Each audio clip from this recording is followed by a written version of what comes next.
Vamos lá. Para a gente fazer o nosso exemplo, primeiro eu vou apresentar para vocês aqui a API que a gente vai usar, que a gente vai consumir. Então, para a gente trabalhar exercitando o consumo de API, a primeira coisa que eu preciso é de um servidor que me entregue uma API, que me entregue um endpoint que eu possa consumir, receber dados e tratar os dados que vêm de lá.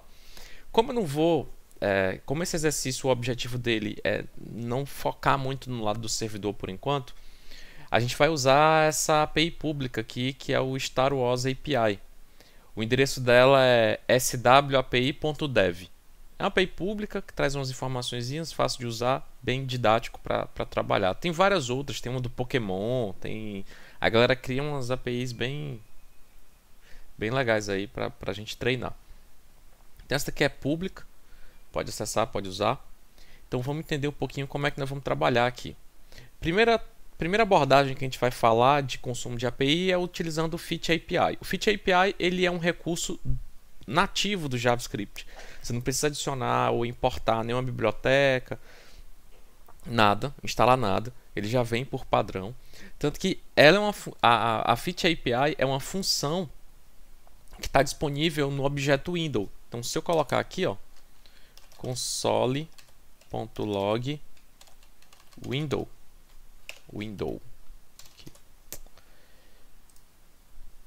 vou aqui, ó, se eu abrir, eu tenho aqui, procurar o F, aqui ó, Fetch. Então essa aqui é a função que a gente vai usar. Dentro de Windows, tá pendurado dentro de Windows um bocado de coisa e de função que a gente até já usou antes, como alert, prompt, o próprio document está aqui, ó, que a gente pode usar. São as funções e variáveis implícitas que a gente consegue usar de dentro do JavaScript. Mas o objetivo da gente não é falar de Windows, é falar de acesso à API. Vamos lá. Como é que eu uso o Fetch API? Eu chamo a função Fetch, ou Fetch. Vou colocar aqui o endereço da API que eu vou usar, que é essa daqui. E aí, o Fetch ele me retorna uma promise. Uma promise é uma promessa de execução. Então, assim, é uma execução assíncrona. E aí, o que eu preciso fazer para tratar uma promise? Eu preciso criar funções e registrar essas funções para serem executadas quando a resposta chegar. Então, eu estou dizendo o seguinte, ó, navegador, faça uma requisição para essa URL. Quando a função chegar, ponto, then, ou seja, então, execute essa função. Aí eu vou colocar a função aqui, ó, function, que vai ser uma função anônima, que vai receber como parâmetro um response. E aí eu vou fazer o seguinte, eu vou dar um return response.json. E aí o que eu estou dizendo? Ó, quando a resposta chegar, transforme essa resposta em um objeto JSON. Depois que você terminar de transformar ela no objeto JSON, então, .then, você vai executar essa outra função aqui, que é a função que vai realmente fazer o que eu quero. Então, nessa daqui, eu vou dar só um console.log data, para a gente ver o que a gente recebe como resposta. Então, vamos ver isso funcionando no navegador agora. Vou dar um F5. Demora um pouquinho e ela chega. Veja que demorou um pouquinho, né? Vou fazer um outro macete aqui para vocês entenderem. Console.log fim. Ele vai executar isso aqui tudo, mas essas funções aqui que estão dentro do then, elas não são executadas na hora. Elas são executadas só quando a resposta chegar. Então vamos lá. F5, imprimiu o fim, está esperando a resposta chegou, ele executa aquilo. É isso que vai acontecer quando a gente estiver manipulando a API. Só que ao invés de dar um console log aqui, eu vou querer mostrar alguma coisa aqui dentro da minha página. Porque assim, o usuário final ele não vê console.log, ele vê a minha página web, que é essa parte aqui, certo? Então vamos lá. Primeiro, a gente vai usar aqui um recurso do Outra coisa, eu não mostrei para vocês o que é que veio de resposta, né? O object. Tá aqui, ó. Dentro do objeto de resposta, ele veio count, que deu 82. Ele veio também... Vê, ele tá são 82 registros aqui. São 82 pessoas cadastradas lá na API, nessa chamada. E aí ele traz de 10 em 10. Aqui eu estou na primeira página. Se eu quiser pegar os próximos 10, eu tenho que chamar essa URL aqui que está no atributo next. Ó, next, que vai ser essa nova chamada aí. Beleza?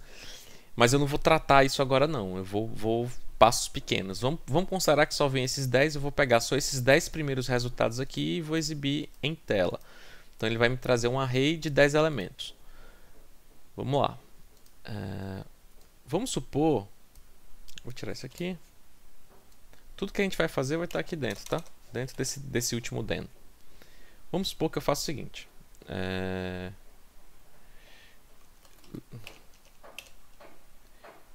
For of p, tá aqui, person, e aqui eu vou pegar data.results. Data.results, lembrando, é o meu array, e dentro de cada item desse array, cada posição desse array tem um objeto com vários atributos. Vamos primeiro dar um console.log aqui. Console.log em person. Vamos ver qual é o efeito que isso dá agora. Ó. Agora ele imprimiu cada um de uma vez. Agora vamos supor que eu quero só o nome, ó, só o name. Eu vou chegar aqui e vou dar person.name. Por que eu consigo fazer isso? Porque eu transformei a minha resposta num objeto JSON. E aí quando o objeto JSON, ele é uma variável que tem várias variáveis dentro dele. E aí para acessar uma variável interna de cada objeto, eu só preciso botar um ponto, nome da variável, e aí resolve. Então person aqui. Agora eu tenho os nomes. Agora sim, o que eu faço com esses nomes? O ideal seria eu mostrar esses nomes aqui, numa lista, por exemplo, no LI. Vamos tentar criar, então.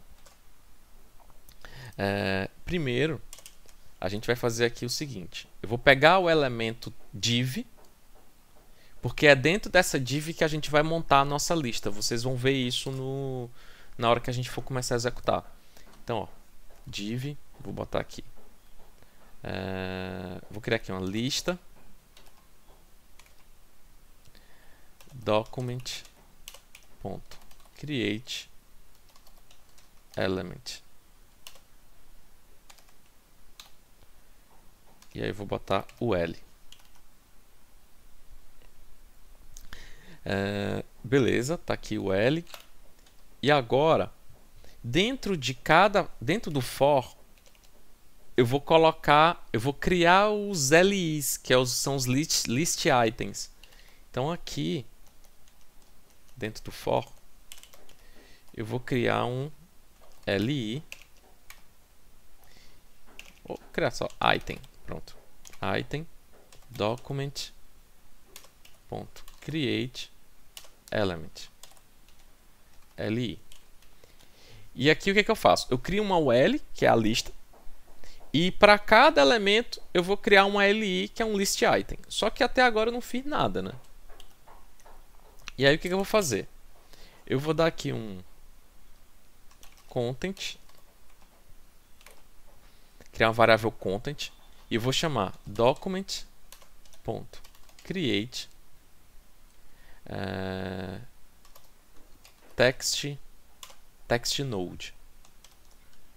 E aí o que vai ter dentro desse text node? Vai ter o person.name. Então cria um text node que vai ter um person.name, que é o conteúdo do nosso LI. E aqui eu faço o seguinte, ó. Item.append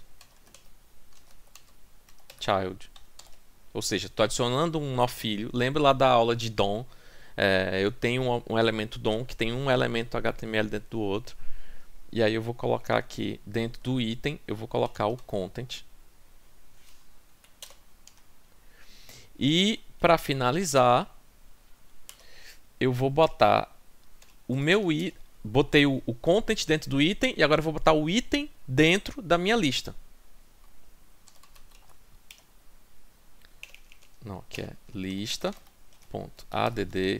append child item. Depois que eu terminar, vou até tirar isso aqui. Depois que eu terminar de montar a minha lista, aí eu vou adicionar a minha lista dentro desse cara aqui, ó, dentro dessa div. E aí como é que eu faço? Eu dou um document.getElementById. Qual é o ID desse elemento aqui de cima? É content. Aqui, ó. Beleza? Esse content aqui está referenciando esse ID. E vou dar um ponto append child. E vou adicionar minha lista dentro desse elemento. Tá? E isso, teoricamente, é para funcionar. Se não tiver dado nenhum erro, se tiver dado um erro, a gente corrige, senão funcionou. Olha, parou, opa, foi. Então vê que dá um delayzinho, porque é o tempo dessa resposta chegar para nós. Eu criei aqui uma lista. Agora vamos ver como é que está o HTML. Dá um inspect aqui. Ó. O que eu fiz? Eu tenho um H1, eu tenho aquele content que estava vazio inicialmente. Tem um UL, dentro dele tem um LI, e aqui dentro do LI tem o texto. Luke Skywalker, C3P0, Leia Organa, e aí por aí vai. Eu poderia colocar isso aqui e transformar isso numa tabela. Dá para fazer isso também. É tudo uma questão de... Existem várias outras formas de construir também esse HTML dinâmico aqui, mas a gente não vai entrar nesse mérito agora.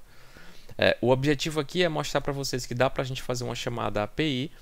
Aqui ele está fazendo um GET, mas depois a gente vai ter um vídeo só sobre POST. Mas aqui a gente já está começando a fazer o nosso primeiro consumo de API.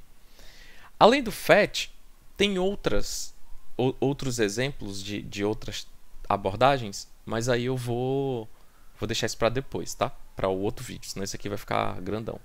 Valeu. Vamos para o próximo agora, que é o Axios.